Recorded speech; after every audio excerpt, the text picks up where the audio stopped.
Bonjour, bon matin, bonsoir. Alléluia, que Dieu vous bénisse. Amen, amen, amen.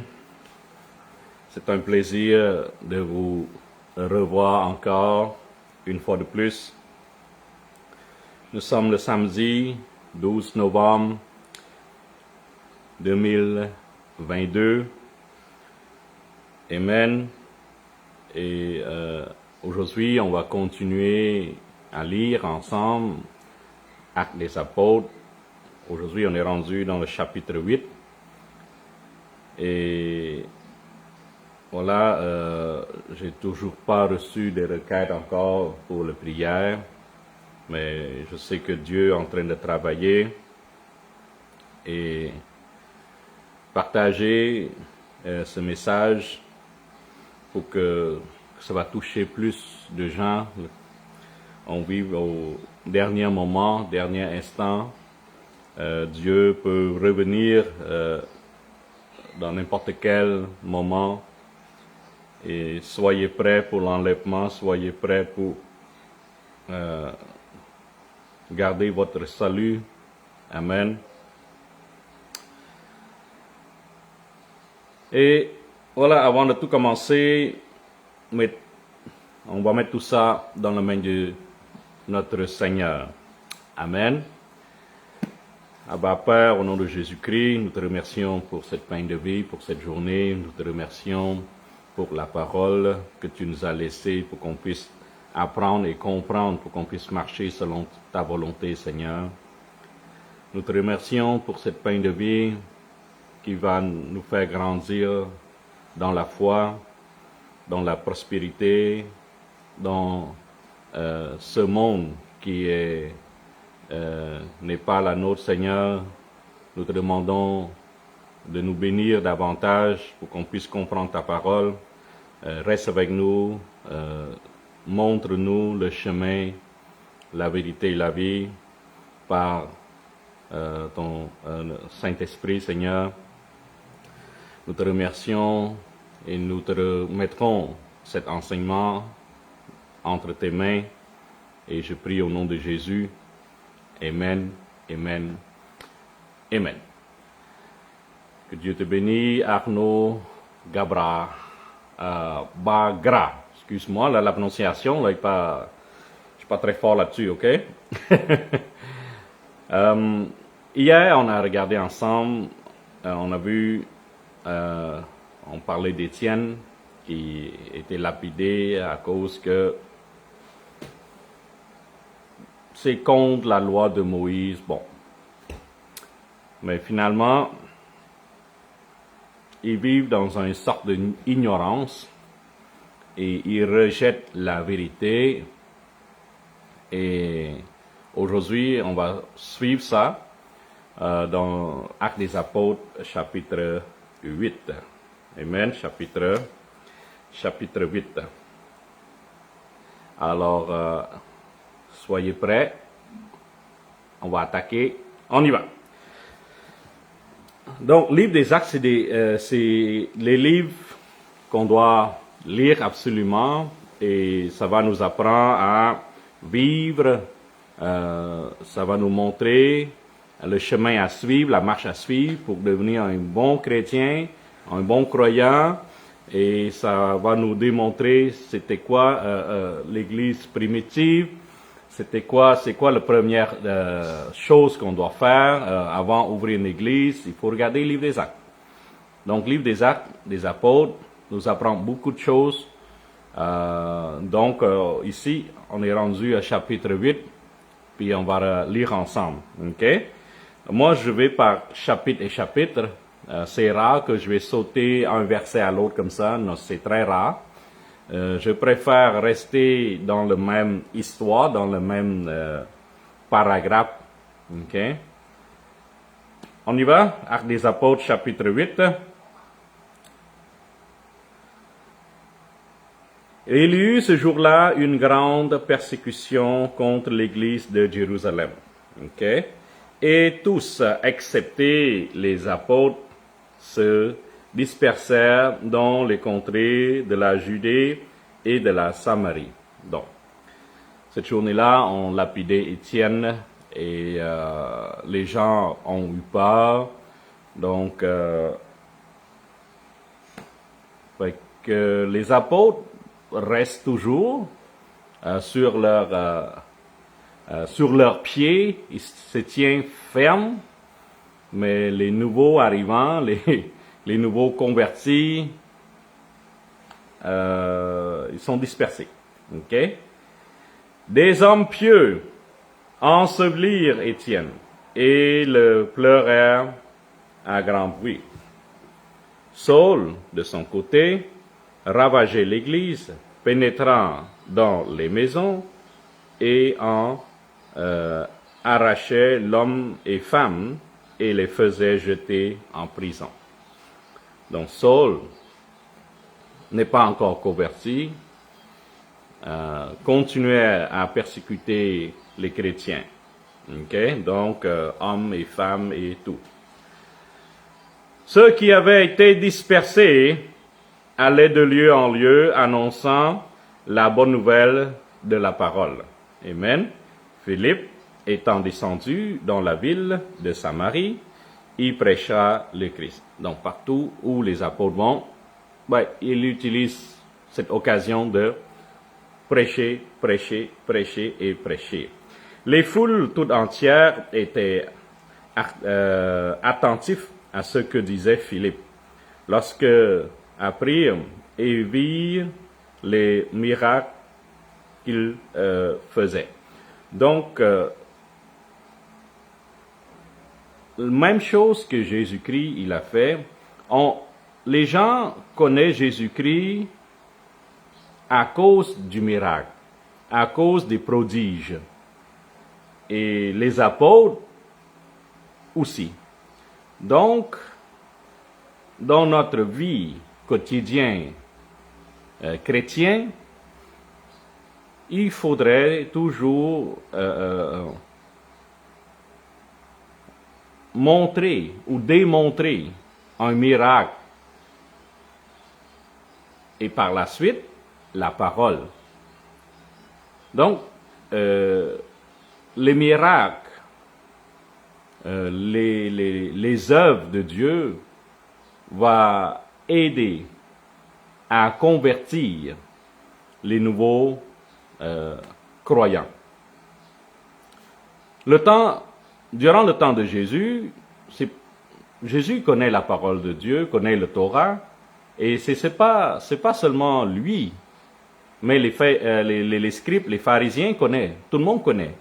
Mais pourquoi les gens suivaient Jésus? Qu'est-ce qui différencie entre Jésus et les autres scribes ou les autres pharisiens? C'est le miracle. Donc, seulement les miracles, seulement les choses exceptionnelles que Jésus-Christ avait fait sur terre avaient différencié ces gens-là. Dans le temps de Jésus, les gens connaissaient le Torah. Mais pourquoi ils ne sont pas populaires? Parce qu'ils ne sont pas capables de faire des miracles. Donc Jésus-Christ, en prouvant, en faisant des miracles, il prouve lui-même qu'il est le Fils de Dieu. Donc, grâce aux miracles, il attire beaucoup de foules, beaucoup de gens. Et en attirant beaucoup de foules, beaucoup de gens, il commençait à prêcher la bonne nouvelle. Donc, nous autres aussi, en suivant cet ordre, cette démarche, nous devons, avant de prêcher, toujours faire ou démontrer un miracle aux gens pour qu'ils puissent voir la puissance de Dieu. Donc,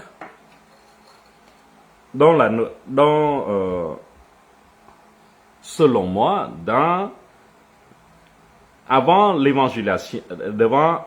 évangélisation, il faut démontrer qu'il y a la puissance. avec la puissance, mettons la puissance de guérison. Si quelqu'un est malade, si quelqu'un a des douleurs quelque part, priez pour cet homme. Après, annonce la bonne nouvelle. Parce que si on fait d'avance, si on annonce la bonne nouvelle d'avance, personne ne va écouter. Mais si on est capable de guérir, de démontrer la puissance de Dieu que nous prêchons, les gens vont plus attentifs à ce que nous allons leur dire. J'espère que vous avez bien compris. Donc, les miracles, les prodiges mènent. Mènent, ça veut dire que en premier lieu. Et après, la parole de Dieu. Donc, il faut pas nier, il faut pas oublier la parole de Dieu. Mais si on fait des miracles, si on prie pour les miracles, si on fait des œuvres de Dieu, et les gens guérissent,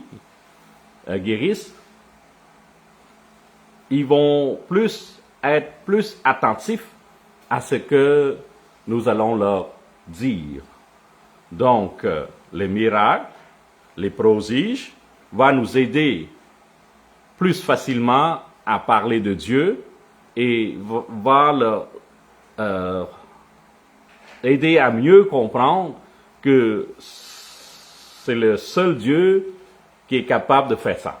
Donc, toujours amener la puissance en premier. OK? Toujours. La parole après. Donc, on voit ici que certains disciples ou certains apôtres vont passer par le Samarie, et ils commençaient à prêcher et aussi faire des miracles. Okay? Au verset 6, on voit les foules toutes entières étaient attentives à ce que disait Philippe. Pourquoi il était attentif? C'est parce que il y a tant quelque chose de Philippe. Parce que Philippe guérissait, Philippe délivrait. Donc, ils sont attentifs. Ils sont prêts à recevoir quelque chose de Philippe. OK?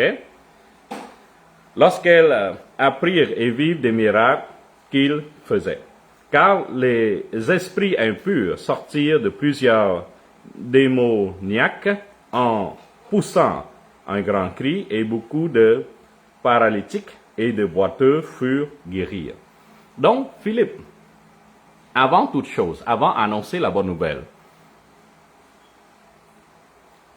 il fait des miracles. À travers ces miracles, les gens vont être plus attentifs aux paroles que Philippe va annoncer. Donc, durant le temps de Jésus, il l'a fait. Et durant le temps des apôtres, Philippe, il l'a fait. Et nous autres, on doit faire la même chose. Donc, marcher dans cette puissance, aller guérir les malades et annoncer la bonne nouvelle. Guérir les malades et annonce la bonne nouvelle. Dans le livre des apôtres, nous apprend à fonctionner ainsi. Le temps de Jésus, il a fait la même chose. Le temps des apôtres, les apôtres font la même chose. Et dans le dernier temps qu'on vit présentement, ça ne va pas changer. Donc, fais les miracles, délivre des gens, des esprits démoniaques. Après, annonce la bonne nouvelle. Amen.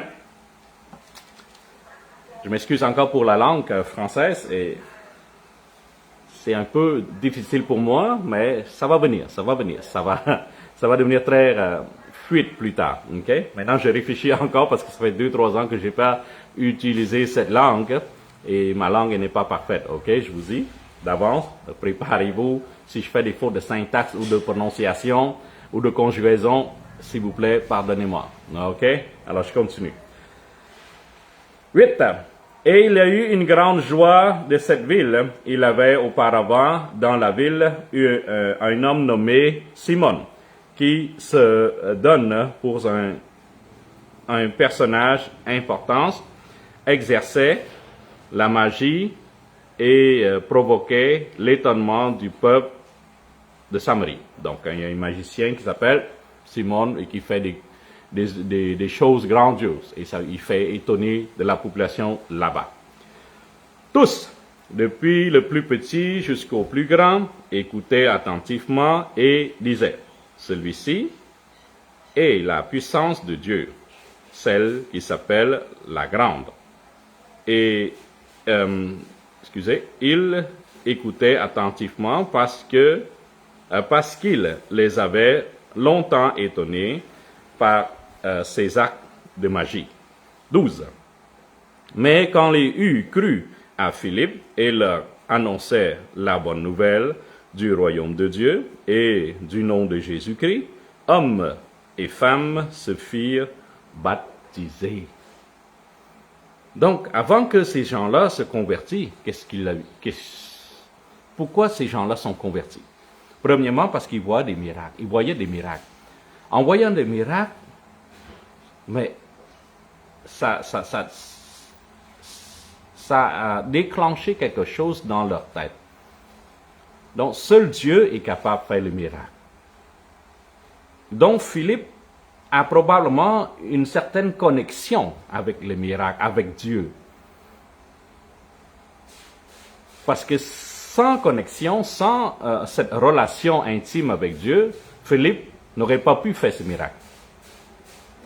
À cause que ces gens-là ont vu les miracles, donc le peuple associe le miracle avec Jésus-Christ, Seigneur, Dieu. Donc, avec cette connexion, grâce à ce miracle, les gens alentour vont associer automatiquement avec Dieu. Donc, ces gens-là qui avaient suivi probablement le temps de Jésus, probablement ils ont entendu parler de Jésus, tout ça, que Jésus faisait des miracles, tout ça, et là, Philippe faisait la même chose, Pierre faisait la même chose. Donc, il associe ce miracle avec Jésus. En voyant ce miracle, en écoutant attentivement Philippe qui prêchait la bonne nouvelle, il se convertit. Si Philippe va de lieu en lieu et annonce seulement la bonne nouvelle, personne ne va écouter. Parce qu'il n'y a pas de preuve. Il n'y a pas quelque chose qui attire le peuple. Pour attirer le peuple, fais des miracles. Fais quelque chose d'extraordinaire. Ici, on apprend qu'il y a un homme qui s'appelle Simon, un magicien. Donc, ce magicien-là attire la foule. Mais les gens sont plus attirés vers la guérison, les miracles, les œuvres de Dieu. Donc, pour attirer des gens, il faut faire quelque chose de miraculeux.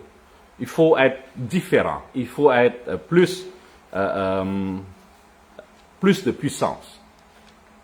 Donc, si un magicien peut attirer la foule, homme de Dieu peut faire autant. Le plus important, c'est qu'une fois attiré la foule, il faut annoncer la bonne nouvelle. Repentez, repentez, repentez. Faites-vous baptiser au nom de Jésus-Christ. Et dans le cas de Philippe, c'était super. Donc les gens ont reçu la bonne nouvelle, puis le baptême d'eau. Amen. Le baptême d'eau. Donc, mais quand les eut cru au Philippe, et qu'il leur annonçait la bonne nouvelle du royaume de Dieu et du nom de Jésus-Christ, hommes et femmes se firent baptiser. Simon lui-même crut, et après avoir été baptisé, il se quittait plus Philippe et voyait avec étonnement les miracles et les grands prodiges qu'il opérait. Donc même le magicien était étonné de voir ça. Donc, il est devenu collant là, il est venu proche de Philippe. Donc Simeon, magicien, Philippe, apôtre de Dieu. Mais qu'est-ce qui est différencié entre le magicien et l'apôtre? C'est le miracle. Et non le trucage, et non le mensonge. Les magiciens font des mensonges, font des illusions. Mais les miracles, les prodiges ne sont pas des illusions. C'est des vraies guérisons. Okay? Donc le magicien, il vient comme plus proche de Philippe. Okay? 14.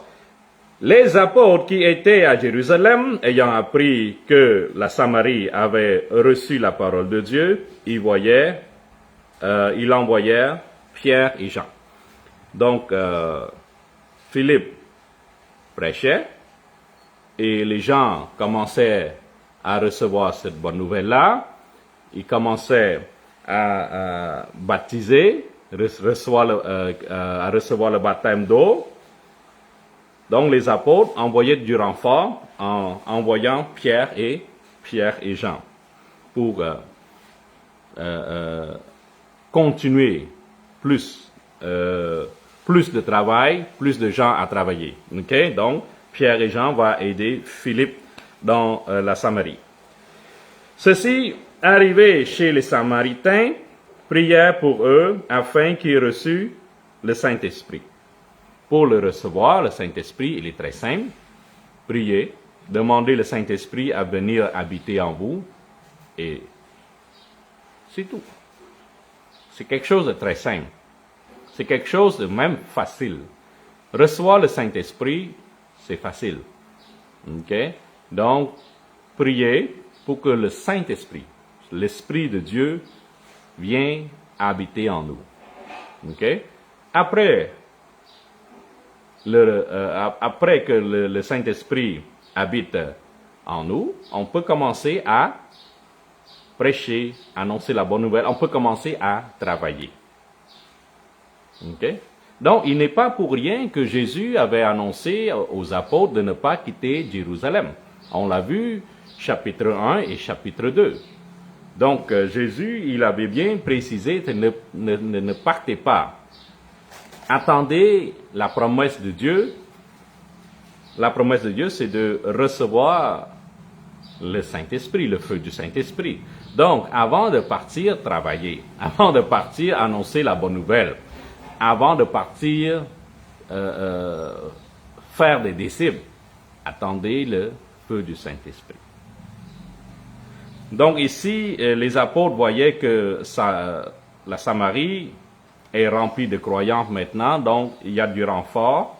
Pierre et Jean vont aller pour aider à prêcher davantage et prier pour eux autres pour qu'ils reçoivent le Saint-Esprit. Et en recevant le Saint-Esprit, il peut commencer à prêcher, il peut commencer à annoncer la bonne nouvelle, ainsi de suite. Donc, Dieu nous a demandé d'aller prêcher, faire des disciples et faire le baptême d'eau. Après ça, prier pour qu'il reçoive le Saint-Esprit. 1, 2, 3. OK? Donc, il y a la guérison, il y a le baptême d'eau, il y a le baptême de Saint-Esprit. Et de nos jours, il faut suivre cet enseignement, il faut suivre cet acte des apôtres, il faut suivre la parole de Dieu. Donc, il est très important le baptême d'eau et aussi très important le baptême dans le feu du Saint-Esprit avant de partir travailler, avant de partir prêcher. Donc, le baptême du Saint-Esprit est très important parce que l'Esprit de Dieu va nous guider, va nous aider dans ce domaine, dans ce ministère, dans cette église, dans cette aventure. Tu ne peux pas partir sans le Saint-Esprit. Tu ne peux pas ouvrir une église sans le Saint-Esprit. Tu ne peux pas. travailler pour le Seigneur sans le Saint-Esprit. C'est impossible.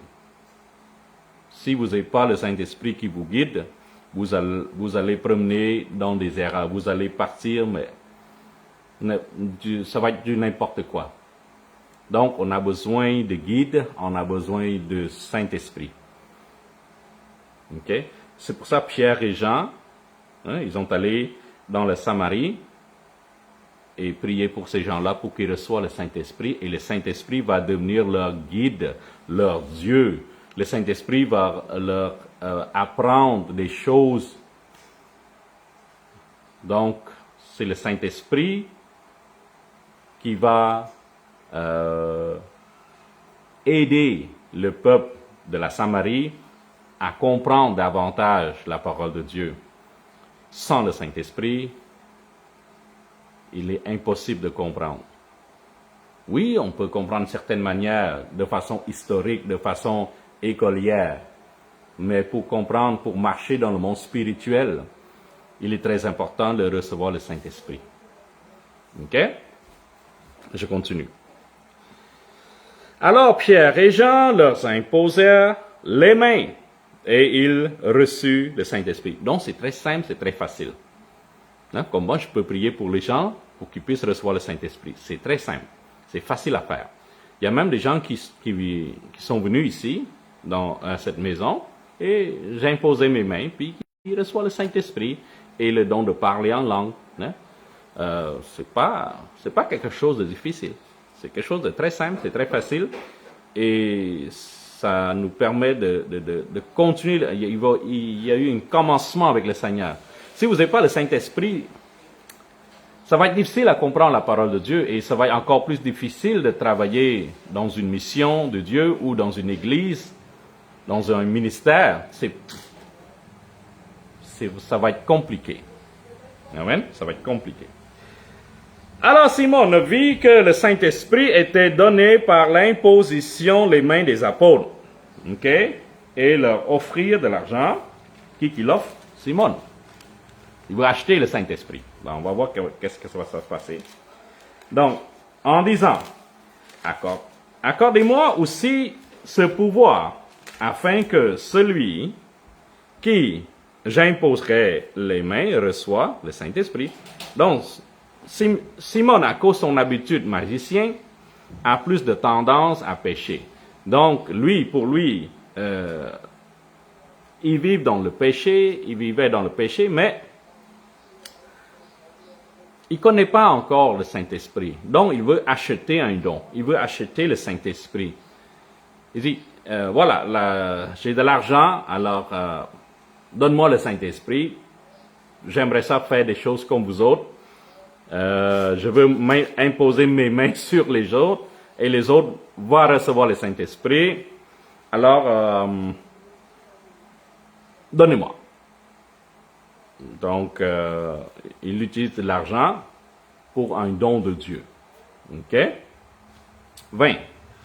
Mais Pierre lui dit que ton argent périsse avec toi, puisque tu as cru que le don de Dieu s'acquérait à prix d'argent.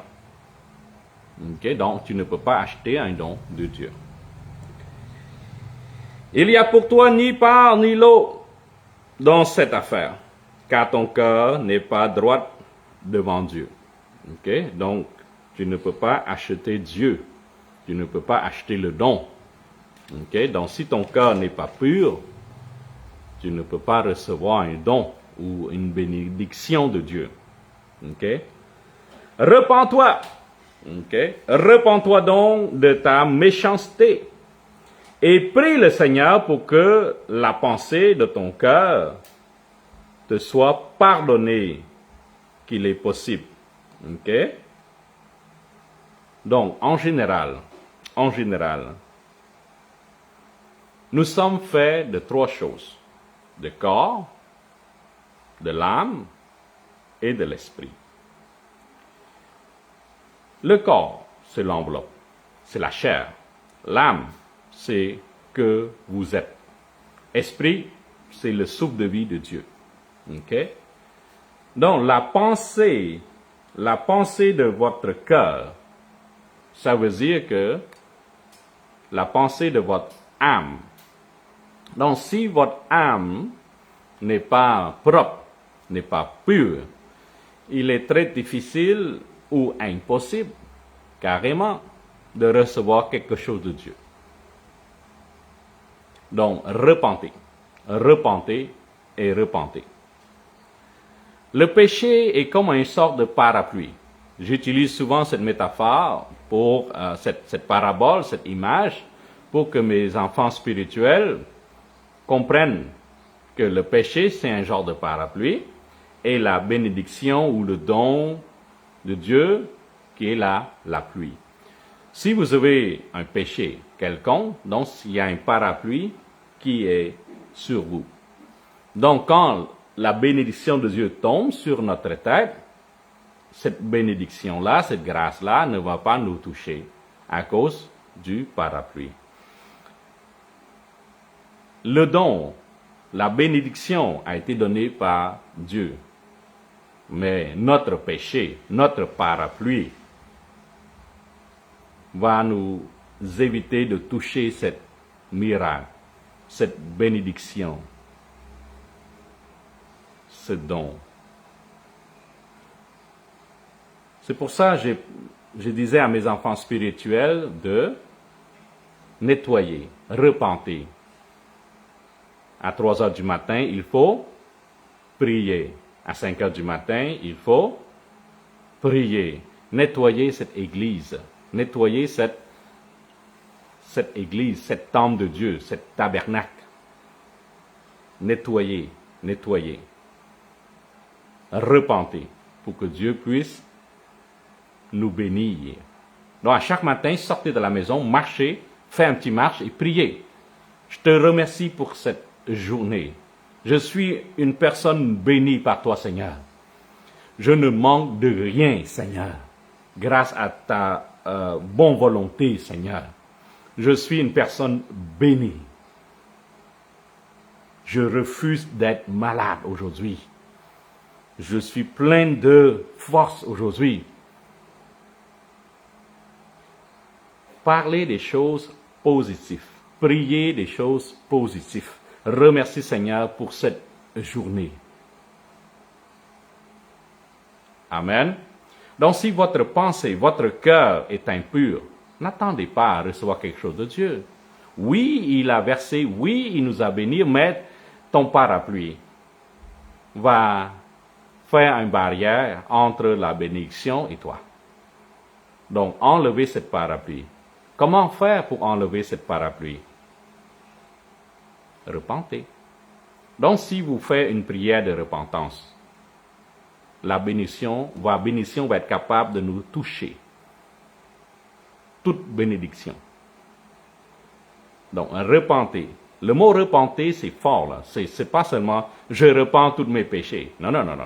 C'est plus que ça. C'est plus que ça. Repenter, c'est faire tourner le dos au péché. Ça veut dire que tu ne veux plus faire ces choses-là. Repenter, c'est ça veut dire. Je ne veux pas refaire ces choses-là. La femme adultère, Jésus a dit, va et ne pêche point. Donc, repentez et fais plus ça. Ne fais plus ça.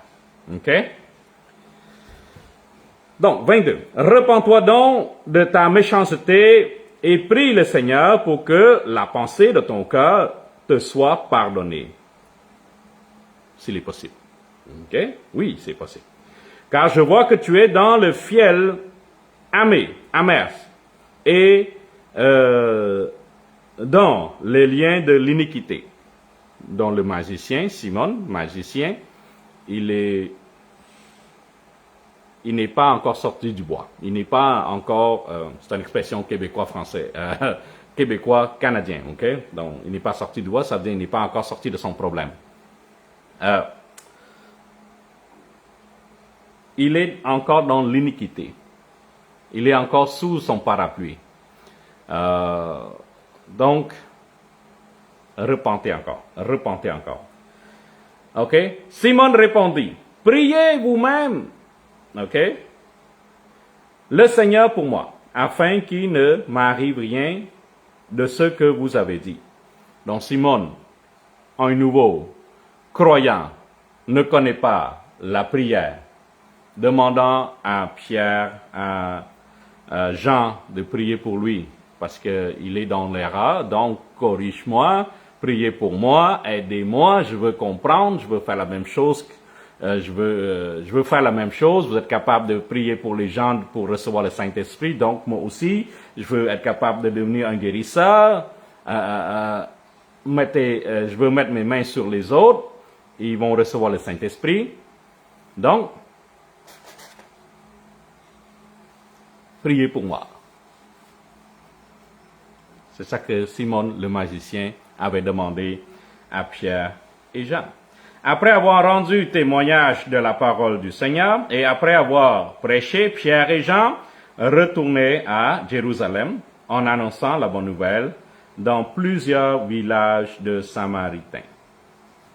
Amen.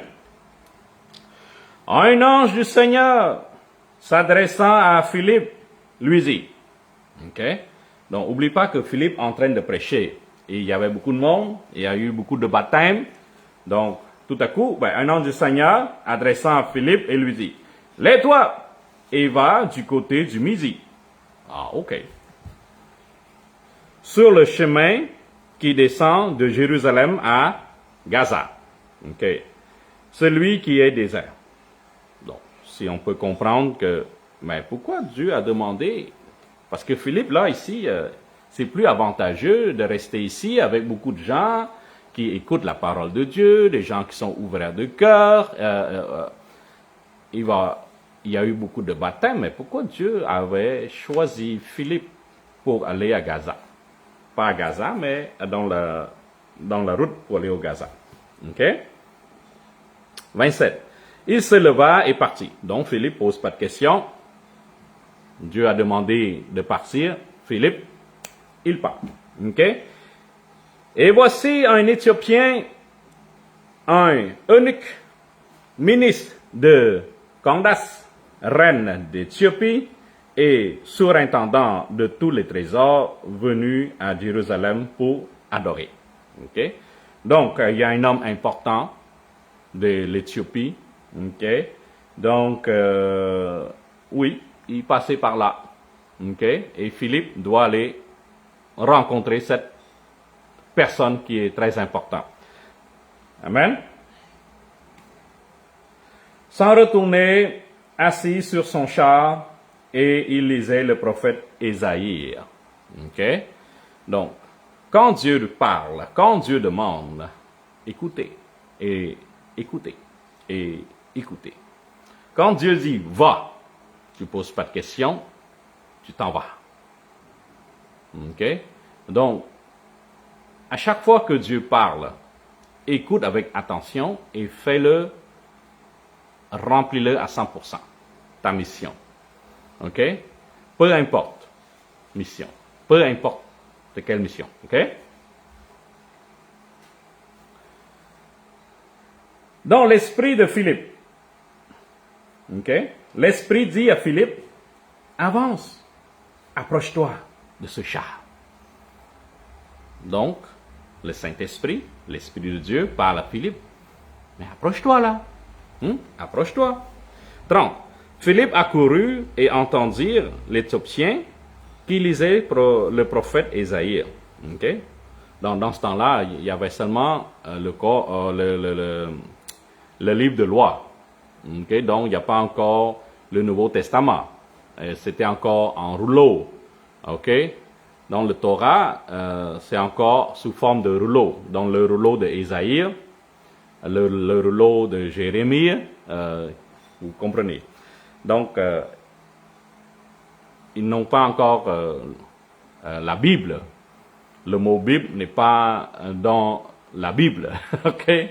Donc, quand je parlais à mes enfants spirituels, j'ai dit, il faut faire la différence entre la Bible et l'Écriture.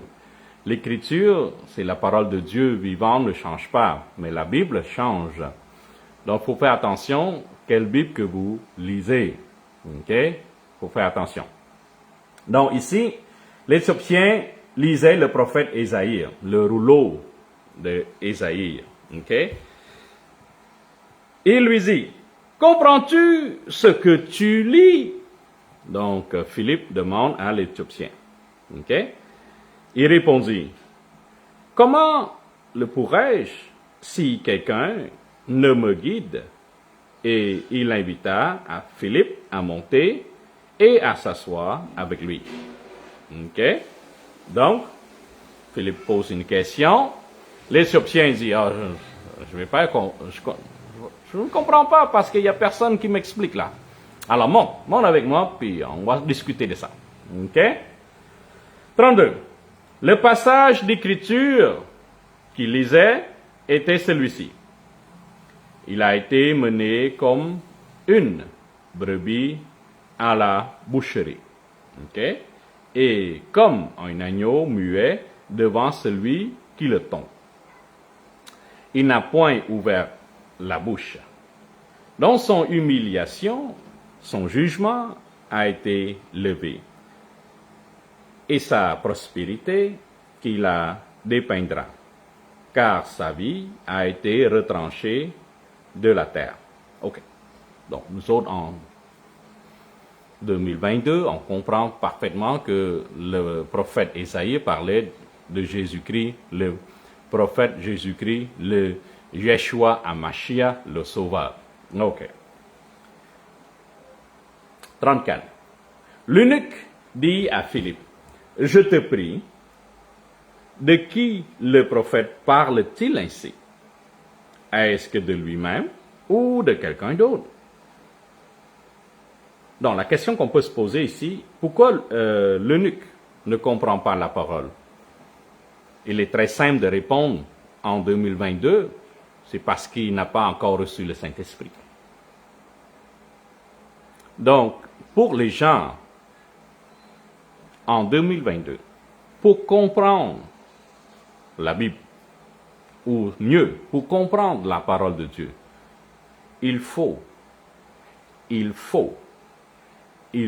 recevoir le Saint-Esprit.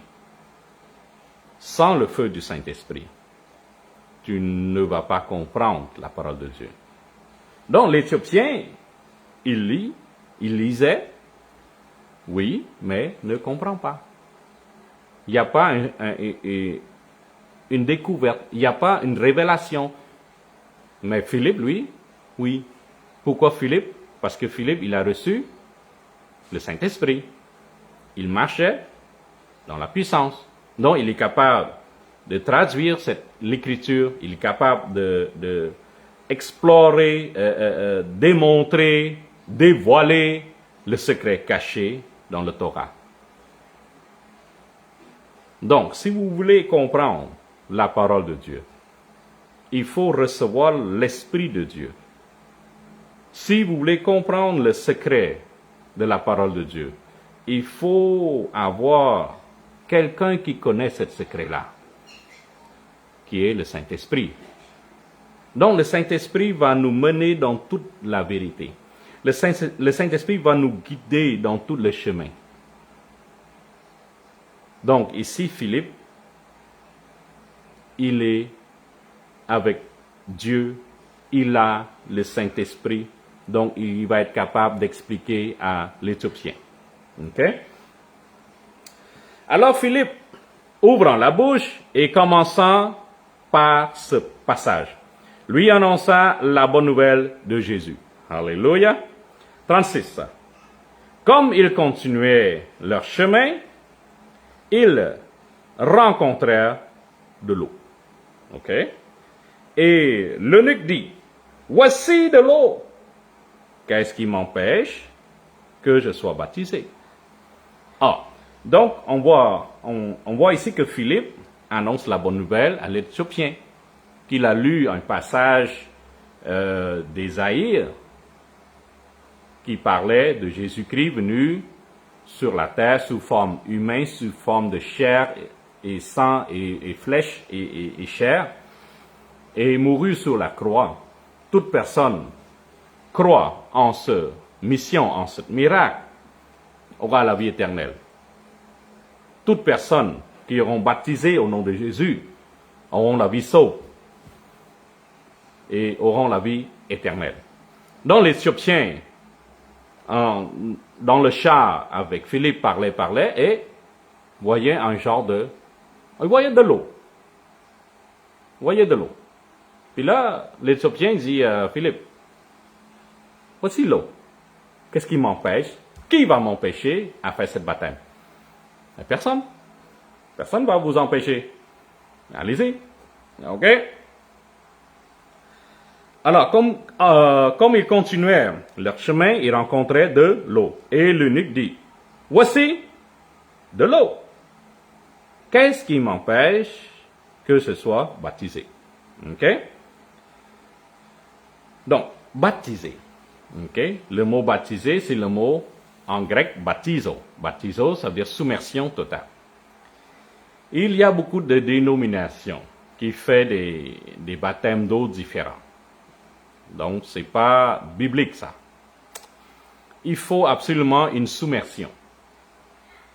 OK, vous pouvez avoir n'importe quelle eau. Moi, ici, je fais des baptêmes dans de l'eau, dans le citerne. OK? Des fois, je fais dans la rivière. Des fois, je fais dans l'eau de la mer. OK? Mais il y a toujours une submersion. Il faut toujours submersion. OK? Baptizo, donc une submersion totale. Donc, il ne faut pas hésiter à baptiser quelqu'un si quelqu'un demande à être baptisé. Il ne faut pas attendre avoir fait un enseignement biblique 2-3 ans ou 5-6 mois avant de baptiser quelqu'un. Si quelqu'un décide, baptise-moi là, je crois en Jésus là, mais il faut le baptiser. Après, enseigner. Après, vous allez enseigner pour qu'il puisse comprendre davantage, comprendre le baptême, comprendre les enseignements de Jésus-Christ. Mais c'est par l'après. Donc, le baptême, il faut faire ça le plus tôt. Lorsqu'une personne a décidé que de suivre Jésus, de croire en Jésus, c'est là qu'on peut baptiser quelqu'un. Donc, la question qu'on peut se poser lors d'une baptême, la première question, c'est est-ce que vous croyez que Jésus est votre sauveur? Si la personne dit oui, ben, baptise-le au nom de Jésus-Christ. Au nom du Père, du Fils et du Saint-Esprit, et vous mettez la main sur la tête de la personne, en le submergeant, vous prononcez « Je te baptise au nom de Jésus-Christ ». Et dès qu'il se lève, mettez vos mains sur les épaules, sur la tête, et priez pour que cette personne reçoive le Saint-Esprit. 1, 2 et 3. OK? Donc, pour l'Éthiopien voyait de l'eau. Et il pose cette question-là, qu'est-ce qui m'empêche que je sois baptisé? OK. 37, Philippe dit, si tu crois, donc, si tu crois que Jésus-Christ est ton sauveur, amen, si tu crois de tout ton cœur, le mot cœur ici, c'est fort. Le cœur, c'est votre âme. Le cœur, c'est une décision personnelle. Le cœur, c'est vous. Donc, c'est pas seulement une parole jetée dans l'air comme ça, là. Non. Si tu crois de tout ton cœur, ça veut dire de toute ton âme, de toute ta force. Si tu crois que Jésus-Christ est ton sauveur, tu peux être baptisé. OK? Tu peux être baptisé. Si tu crois de tout ton cœur, cela est possible. L'eunuque répondit, je crois que Jésus est le Fils de Dieu. Donc, OK, tu peux faire. OK?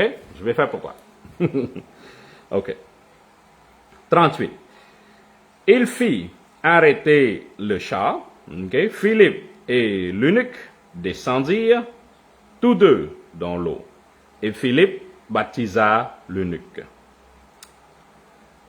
Quand il fut sorti de l'eau, l'Esprit du Seigneur enleva Philippe et l'eunuque ne le voit plus. tandis que, joyeux, il poursuivait sa route. Ah, Arnaud, as-tu déjà baptisé? Je vois que tu as quelque chose avec les catholiques. J'ai un pressentiment que tu as quelque chose avec les catholiques. Ok?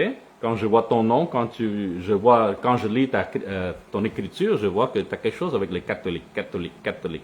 Il y a un mot catholique qui est résonné dans ma vision et dans ma tête. Alors, est-ce qu'il y a un rapport? Explique-moi pourquoi je vois ce mot catholique. Ok? Donc, dès que... Ok? Ah, oui, je crois de tout mon cœur. Amen. Ok. Donc, dès que l'Éthiopien sort de l'eau, Philippe n'est plus. Parce que Dieu l'a enlevé. Et l'Éthiopien, heureux, joyeux, et il a continué sa route. Ici, il y a comme un secret caché ici. Pourquoi Dieu? Pourquoi il a pris le temps? Pourquoi il a pris Philippe pour venir baptiser un Éthiopien? Une personne. Tandis que Philippe, dans la ville de Samarie, il pouvait baptiser centaines, milliers de personnes. La pensée de Dieu est intouchable et tu ne peux pas sonder la pensée de Dieu. Donc, pour nous, une personne et 100 personnes, le 100 personnes est plus avantageux. Mais pour Dieu, il a quelque chose en tête que nous ne pouvons pas le comprendre. Grâce à cette conversion de l'Éthiopien, maintenant, dans l'Éthiopie, il y a beaucoup de chrétiens, il y a beaucoup de croyants. Oui, il y a des musulmans, oui, il y a d'autres religions, mais il y a là un groupe de chrétiens dans le pays Éthiopie présentement. Et l'Éthiopie, c'est le seul pays qui a pu garder le livre de Enoch. Et ce livre-là n'est pas reconnu. Mais moi, je lis, je traduis et je partage. Pour moi, tu ne peux pas manquer ça. Donc, en lisant le livre de Enoch, spécialement l'Enoch éthiopien, tu vas comprendre davantage dans le monde spirituel. Tu vas comprendre le livre dans l'Ancien Testament. Tu vas comprendre qu'est-ce qui va se passer dans le futur. Tu vas comprendre pourquoi les gens utilisent les choses médicinales, par exemple. Tu vas comprendre pourquoi il y a des sorcelleries. Le livre d'Enoch parle davantage des Néphilim, des anges déchus.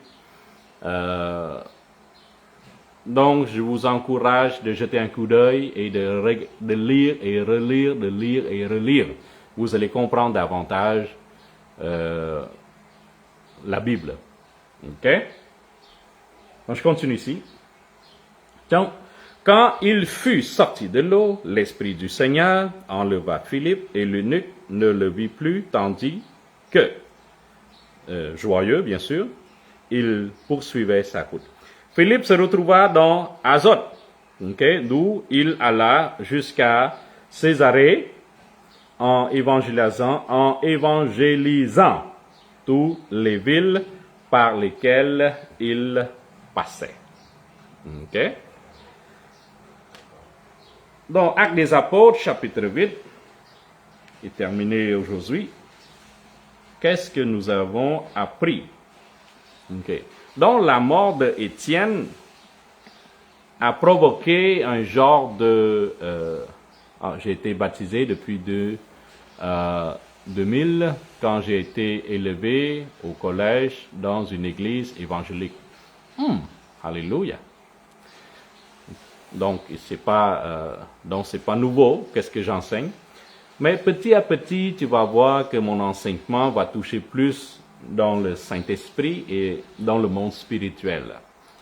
Maintenant, mes enseignements allaient un petit peu et je commence à pénétrer un petit peu. Et je vais faire des vidéos dans le monde spirituel. Et vous allez aimer mais qu'est-ce qui est difficile, c'est pas c'est pour les chrétiens, ils vont être pas capables d'accepter qu'est-ce que je vais enseigner parce que ce n'est pas biblique. Quand je parle de monde spirituel, il ne s'est pas écrit dans la Bible. Donc, il y a des gens, il y a des dénominations qui vont refuser carrément mon enseignement. Et moi, dans le monde spirituel, j'ai reçu la parole d'or. C'est une parole que Dieu m'a donnée et ça ressemble à ça, okay? Mais toute dorée. Dans le spirituel, j'ai reçu la parole de Dieu dorée. OK? OK? Donc, c'est très important de comprendre. Je ne prophétise pas encore. Je ne prophétise pas encore. J'ai le don, oui, mais Dieu ne me permet pas encore. Je suis prophète, bien sûr. Mais Dieu m'a demandé d'annoncer la parole vivante, la parole vérité, la parole cachée. Okay? Parce que de nos jours, il y a des chrétiens qui ne sont pas sauvés, parce qu'ils ne connaissent pas le monde spirituel, parce qu'ils ne reçoivent pas le Saint-Esprit. C'est pour ça qu'ils vivent dans la chair, ne connaissent pas le monde spirituel. Le monde spirituel, c'est un monde qui est réel, véritable. Le monde spirituel, c'est un monde de bizarre, de quelque chose de étrange, mais c'est un monde parallèle à la nôtre. Nous vivons dans un monde physique. Notre âme, notre esprit vivent dans un monde spirituel.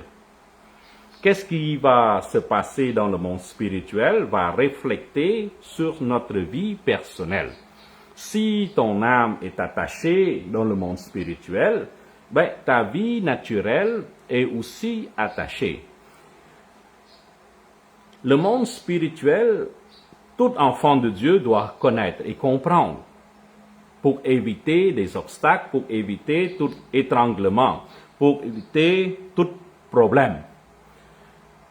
Donc, petit à petit, je vais aller en approfondir. Je vais parler le monde de Satan. Je vais parler du livre de Enoch. Je vais parler des anges déchus. Je vais parler qu'est-ce qui se passe pendant une délivrance. C'est des choses que les gens veulent savoir. Mais petit à petit. Donc, si je parle tout de suite dans le monde spirituel, il va y avoir peut-être beaucoup de gens qui va refuser cet enseignement. Donc, je suis capable d'enseigner de façon méthodique, de façon, de façon écolière, comme je fais présentement, oui. Mais si j'enseigne de façon spirituelle, il va peut-être avoir des gens qui ne sont pas capables d'accepter. Mais pour les Africains, il n'y a pas de problème. Je ne pense pas que les Africains vont refuser mon enseignement. Parce que les Africains vivent avec une certaine connaissance de la magie noire, la magie blanche, la magie rouge, tout ce qui est magie. Donc, les gens vivent avec, donc ils vont être capables de recevoir mon enseignement plus facilement que les Européens, par exemple. Les Américains, les Canadiens. les Australiens. Parce que les Africains vivent avec les magies, avec les vaudous, avec tous les esprits, comme Mariwata, des sirènes, l'esprit de sirènes, l'esprit de triton. Donc, quand je parle de ça, ils connaissent ça. Donc, il est plus facile pour les Africains d'accepter mes enseignements.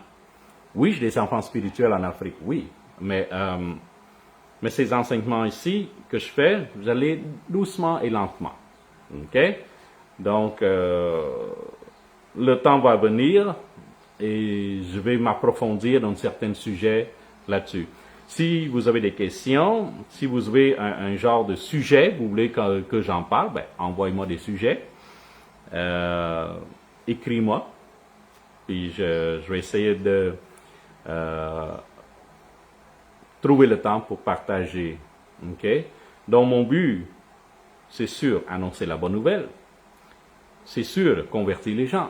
C'est sûr, amener une âme qui est morte, qui est attachée, se libérer et aller au ciel.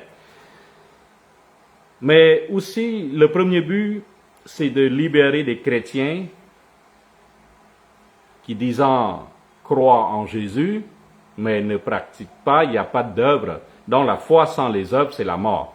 Donc, il y a beaucoup de chrétiens qui disent croyants, mais non pratiquants. C'est la mort. OK? Donc, mon but, c'est de sauver les chrétiens, d'abord, parce que notre Dieu nous dit que mon peuple périsse fausse de connaissance. Donc, on ne peut pas être chrétien et n'a pas de connaissance spirituelle. C'est grave. C'est très grave. Donc, la connaissance spirituelle, ça nous permet de nous garder dans le salut. Si on ne fait pas attention, on peut perdre notre salut. Si on ne fait pas attention, on peut être, comment qu'on dit,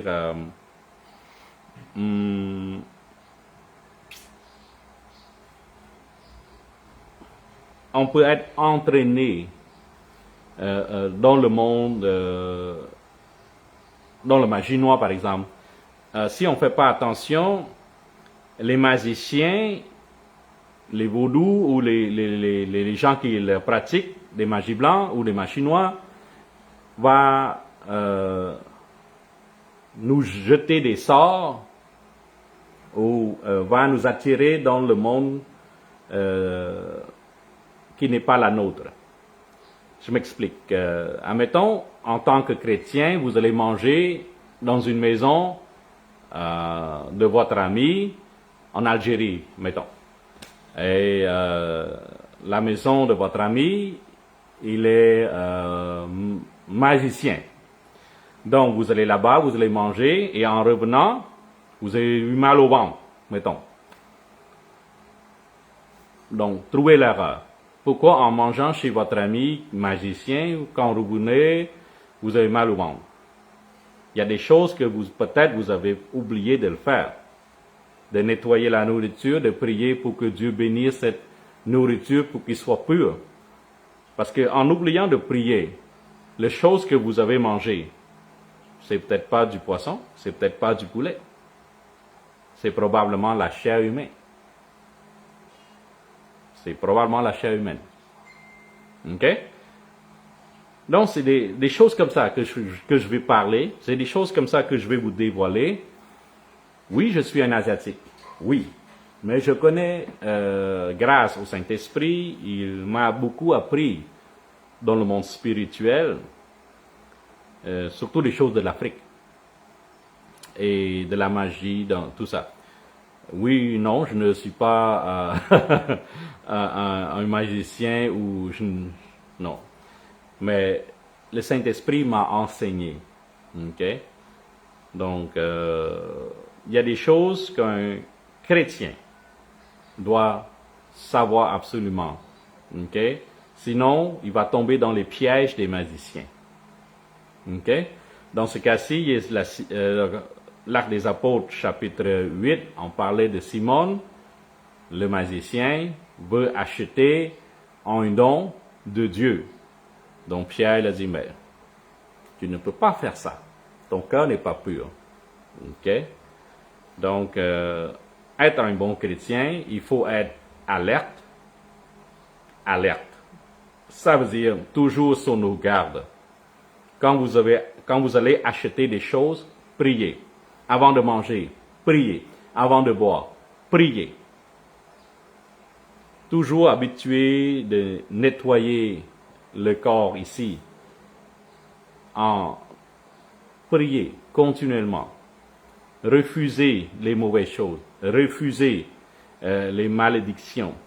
Quand vous vous levez le matin, des fois vous avez mal au ventre, mal à la tête. Priez. Chassez les démons. Ce sont des choses que je vais vous expliquer davantage que, admettons, dans vos rêves, quand vous rêvez de manger la chair humaine, c'est la chair humaine. Voilà. Donc, petit à petit, laissez-moi le temps, quand Dieu va me montrer, me dévoiler, je vais vous faire des enseignements. Ok? Donc, il y a le temps pour tout. Donc, présentement, je fais un enseignement normal, comme on peut dire ça comme ça, pour montrer que oui, je suis capable grâce au Saint-Esprit, de vous prêcher normalement. Et aussi, je vais être capable aussi de vous parler quelque chose de spirituel. Donc, soyez attentifs, partagez et posez-moi des questions. Et je vais préparer des leçons selon vos besoins. Ok? Donc, je ne prétends pas de tout savoir, mais je prétends seulement le Saint-Esprit va me dévoiler. Donc, à chaque enseignement, il y a là un Saint-Esprit qui me guide dans cet enseignement. Okay? Oui, je suis chair, donc il y a des erreurs. C'est inévitable. Oui, il y a des erreurs.